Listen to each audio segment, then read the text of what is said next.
ಕೇಳಿ ಶಿವಮೊಗ್ಗದ ಇರುವಕ್ಕಿ ಮತ್ತು ನವಿಲೆಯ ಕೆಳದಿ ಶಿವಪ್ಪನಾಯಕ ಕೃಷಿ ಮತ್ತು ತೋಟಗಾರಿಕೆ ವಿಜ್ಞಾನಗಳ ವಿಶ್ವವಿದ್ಯಾಲಯ ಇವರ ಪ್ರಾಯೋಜಿತ ಕಾರ್ಯಕ್ರಮ UAHS ನೇಗಿಲ ಮಿಡಿತ. ಎಲ್ಲ ರೈತ ಬಾಂಧವರಿಗೂ ನನ್ನ ನಮಸ್ಕಾರಗಳು. ನನ್ನ ಹೆಸರು ಡಾಕ್ಟರ್ ಸುದೀಪ್ HP. ಅಡಿಕೆ ಸಂಶೋಧನಾ ಕೇಂದ್ರದಲ್ಲಿ ಹಿರಿಯ ಸಹಾಯಕ ಸಂಶೋಧಕರಾಗಿ ಕಾರ್ಯವನ್ನು ನಿರ್ವಹಿಸುತ್ತಿದ್ದೇನೆ. ನಾನು ಇವತ್ತು ನಿಮ್ಮಲ್ಲಿ ವಿಷಯ ಹಂಚಿಕೊಳ್ತಾ ಇರೋದು ಅಡಿಕೆ ಬೆಳೆಯಲ್ಲಿ ಸಮಗ್ರ ಪೋಷಕಾಂಶಗಳ ನಿರ್ವಹಣೆ. ನಿಮಗೆಲ್ಲ ಗೊತ್ತಿರೋ ಹಾಗೆ ಅಡಿಕೆ ಒಂದು ಬಹುವಾರ್ಷಿಕ ಬೆಳೆ. ಈ ಬೆಳೆಯನ್ನು ನಾವು ಪರಂಪರಾಗತವಾಗಿ ನಮ್ಮ ಮಲೆನಾಡು ಅರೆಮಲೆನಾಡು ಪ್ರದೇಶಗಳಲ್ಲಿ ಮಾಡ್ತಾ ಇದ್ದೇವೆ. ಅರೆಮಲೆನಾಡು ಪ್ರದೇಶಗಳಲ್ಲಿ ಈ ಬೆಳೆಯನ್ನು ನಾವು ಹೆಚ್ಚಾಗಿ ಕಾಣ್ತಾ ಇದ್ದೇವೆ. ಪ್ರಸ್ತುತ ಈ ಬೆಳೆ ನಮಗೆ ಏರಿಯಾ ಅಂದರೆ ವಿಸ್ತರಣೆ ಬಂದಾಗ ನಿಮಗೆ 6.24ರಷ್ಟು ಬೆಳೆ ವಿಸ್ತರಣೆ ಆಗ್ತಾಯಿದೆ ಮತ್ತು ಉತ್ಪಾದನೆಯ ಬಂದಾಗ ನಮಗೆ 10.24ರಷ್ಟು ಉತ್ಪಾದನೆಯನ್ನು ನಮ್ಮ ರಾಜ್ಯ ಒಂದರದಲ್ಲೇ ಮಾಡ್ತಾ ಇದ್ದೇವೆ. ಆದರೆ ಇತ್ತೀಚಿನ ದಿನಗಳಲ್ಲಿ ಅಸಮರ್ಪಕ ಪೋಷಕಾಂಶಗಳ ನಿರ್ವಹಣೆಯಲ್ಲಿ ನಮ್ಮ ರೈತ ಬಾಂಧವರು ಸ್ವಲ್ಪ ಹಾನಿಯಾಗ್ತಾ ಇರೋದನ್ನು ಕಾಣ್ತಾ ಇದ್ದೇವೆ. ಇದರಿಂದ ಇಳುವರಿಯಲ್ಲಿ ಕುಂಠಿತವಾಗಿರುತ್ತಂತ ಕಾಣ್ತಾ ಇದ್ದೇವೆ. ಆದ್ದರಿಂದ ನಮ್ಮ ರೈತ ಬಾಂಧವರು ವೈಜ್ಞಾನಿಕ ಮಾದರಿಯಲ್ಲಿ ಸಮಗ್ರವಾಗಿರುವಂತಹ ಪೋಷಕಾಂಶಗಳ ನಿರ್ವಹಣೆಯನ್ನು ಮಾಡಿದಾಗ ಮಾತ್ರ ನಾವು ಈ ಅಡಿಕೆ ಕೃಷಿಯಲ್ಲಿ ಯಶಸ್ಸನ್ನು ಕಾಣಲಿಕ್ಕೆ ಸಾಧ್ಯ. ಮೊದಲನೇದಾಗಿ ಈ ಮಣ್ಣು ಪರೀಕ್ಷೆ ಆಧಾರದ ಮೇಲೆ ನಾವು ಪೋಷಕಾಂಶಗಳನ್ನ ಕೊಡಬೇಕು ಮತ್ತು ಕೊಡುವಾಗ ಸರಿಯಾದ ಸಮಯಕ್ಕೆ ಮತ್ತು ಸರಿಯಾದ ಪ್ರಮಾಣವನ್ನು ನಾವು ಮಣ್ಣು ಪರೀಕ್ಷೆಯಲ್ಲಿ ಗುರುತಿಸಿ ನಾವು ಕೊಡೋದ್ರಿಂದ ಈ ಕೃಷಿಯಲ್ಲಿ ಹೆಚ್ಚಿನ ಆದಾಯವನ್ನು ಕೂಡ ಪಡ್ಕೋಬಹುದು. ಈಗ ಮಣ್ಣು ಪರೀಕ್ಷೆ ಆಧಾರ ಅಂದರೆ ನಾವು ಮೊದಲನೇದಾಗಿ ನಾವು ಈ ಮರದ ಬುಡದಿಂದ ಅಂದರೆ ಅಡಿಕೆ ಮರದ ಬುಡದಿಂದ ನಿಮಗೆ 2 ಅಡಿ ದೂರದಲ್ಲಿ ನಾವು ಮಣ್ಣನ್ನು 1 ಅಡಿ ಆಳದಲ್ಲಿ ತೆಗೆದು 1 ಎಕರೆಗೆ ನಿಮಗೆ 4ರಿಂದ 5 ಪ್ರತಿಶತಗಳಲ್ಲಿ ಮಣ್ಣನ್ನು ತೆಗೆದು ಚೆನ್ನಾಗಿ ಮಿಶ್ರಣ ಮಾಡಿ ಆ ಮಣ್ಣನ್ನು ನಮಗೆ ಕೊನೆಗೆ ಒಂದು 100ರಿಂದ 150 ಗ್ರಾಮ್ ಮಣ್ಣಿನ ಮಿಶ್ರಣವನ್ನು ಕೊಟ್ಟರೆ ನಮಗೆ ಸಾಕು.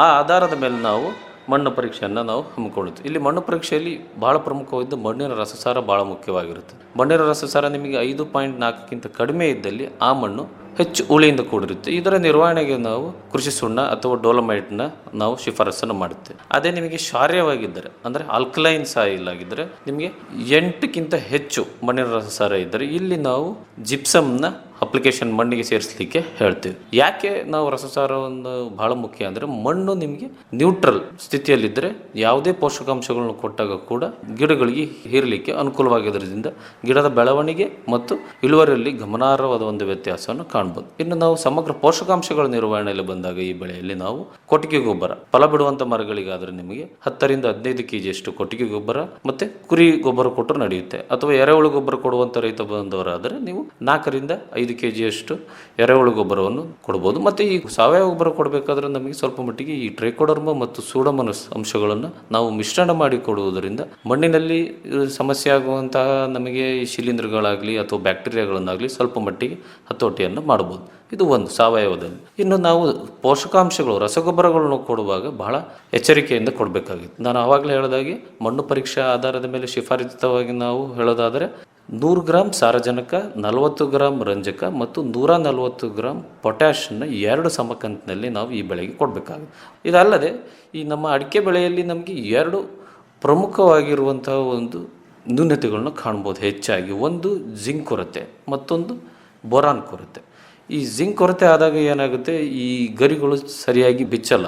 ನಾರ್ಮಲ್ಲಾಗಿ ನಮಗೆ ಸಾಮಾನ್ಯವಾಗಿ ಗರಿಗಳು ನಾವು ಹೊಲಸಾಗಿ ಬೆಳೀತಾ ಇರುತ್ತೆ. ಬಟ್ ಈ ಕೊರತೆ ಇರುವಂಥ ಗರಿಗಳಲ್ಲಿ ನಾವು ಮುಟ್ರಾಗಿರೋ ಲಕ್ಷಣಗಳನ್ನ ಕಾಣ್ತೇವೆ. ಅದಕ್ಕೋಸ್ಕರ ನಾವು ಈ ಜಿಂಕ್ ಸಲ್ಫೇಟ್ ಅಂತ ಬರುತ್ತೆ, 2 ಗ್ರಾಮ್ ಪ್ರತಿ ಲೀಟರ್ ನೀರಿಗೆ ಮಿಶ್ರಣ ಮಾಡಿ ಸಿಂಪಡಣೆ ಮಾಡೋದ್ರಿಂದನೂ ಕೂಡ ಇದನ್ನು ಹತೋಟಿ ಮಾಡ್ಬೋದು.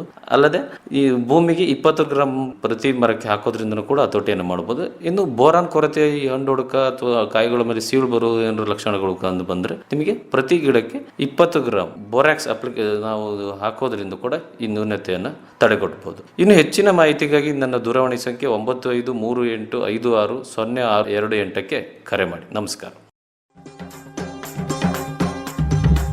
ಇದುವರೆಗೆ ಶಿವಮೊಗ್ಗದ ಇರುವಕ್ಕಿ ಮತ್ತು ನವಿಲೆಯ ಕೆಳದಿ ಶಿವಪ್ಪನಾಯಕ ಕೃಷಿ ಮತ್ತು ತೋಟಗಾರಿಕೆ ವಿಜ್ಞಾನಗಳ ವಿಶ್ವವಿದ್ಯಾಲಯದ ಪ್ರಾಜೆಕ್ಟ್ವದ ಅಡಿಯಲ್ಲಿ ಆಕಾಶವಾಣಿ ಭದ್ರಾವತಿ ಕೇಂದ್ರದಲ್ಲಿ ಸಿದ್ಧಪಡಿಸಲಾದ ಕೃಷಿ ಮತ್ತು ಕೃಷಿ ಅವಲಂಬಿತ ವಿಷಯಗಳ ಜ್ಞಾನ ತುಂಬುವುದಕ್ಕಾಗಿಯೇ ಇರುವ ವಿಶೇಷ ಕಾರ್ಯಕ್ರಮ UAHS ನೇಗಿಲ ಮಿಡಿತ ಆಕಾಶವಾಣಿ ಭದ್ರಾವತಿ, ಚಿತ್ರದುರ್ಗ, ಮಡಿಕೇರಿ ಮತ್ತು ಮಂಗಳೂರು ಕೇಂದ್ರದಿಂದ ಏಕಕಾಲಕ್ಕೆ ಪ್ರಸಾರವಾಯಿತು. ಪ್ರಸ್ತುತಿ ಡಾಕ್ಟರ್ SM ಸುಧಾಕರ್. ನಿರ್ವಹಣೆ SR ಭಟ್.